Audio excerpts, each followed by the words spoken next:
what Charles Ingalls was really going to say. Here is full paragraph. Pa was on top of the walls, stretching the canvas wagon top over the skeleton roof of saplings. The canvas billowed in the wind, Pa's beard blew wildly and his hair stood up from his head as if it were trying to pull itself out. He held on to the canvas and fought it. Once it jerked so hard that Laura thought he must let go or sail into the air like a bird. But he held tight to the wall with his legs, and tight to the canvas with his hands, and he tied it down. There, he said to it. Stay where you are, and be, Charles, Ma said. She stood with her arms full of quilts and looked up at him reprovingly. And be good, Pa said to the canvas. Why, Caroline, what did you think I was going to say? Oh, Charles, Ma said. You scalawag. What would a real pioneer say back then? Edit. It's clear that he was going to say something not appropriate for the kids to hear.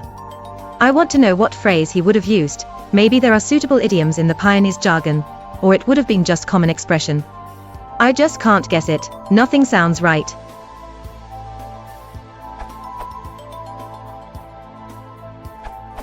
Since Charles, Pa, has just been struggling to attach the canvas wagon top over the top of his unroofed house in a strong wind, he is both tired and triumphant when he succeeds.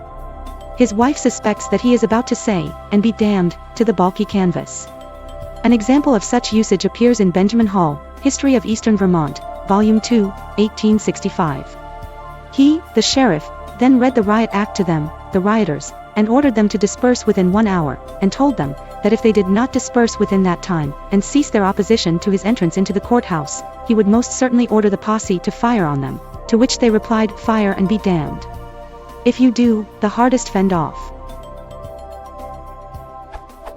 Likewise, from Christopher North, Postscript to the Public, in Blackwood's Magazine, July 1822. Must I answer it? Quoth we, mildly. Answer it, and be damned, retorted O'Doherty, and flinging it, either by accident or design, into the silver coffee pot, whose mouth we had just opened, to take a peep into the contents, now low as the funds during the mutiny at the Nowhere, stalked majestically across our study in 3 strides. And from Narrative of the Life of Frederick Douglass, 1845. Shoot me. Shoot me, said Henry, you can't kill me but once. Shoot, shoot, and be damned. I won't be tied, this he said in a tone of loud defiance, and at the same time, with a motion as quick as lightning, he with one single stroke dashed the pistols from the hand of each constable. And from Andrew Jensen, The 12 Apostles, in the Historical Record, December 1886. Wilson said, White, you are a strange man, but if you will not accept my proposal, you will be shot tomorrow morning at 8. White replied, shoot and be damned. And finally, an example where stay precedes the infernal invitation. From Francis Parkman, The Conspiracy of the Pontiac and the Indian War After the Conquest of Canada, Volume 2, 1870.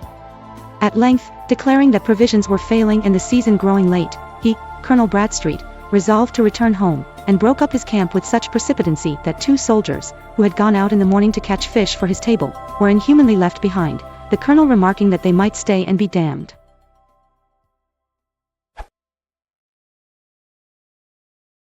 If you want to support the channel, please consider liking and subscribing.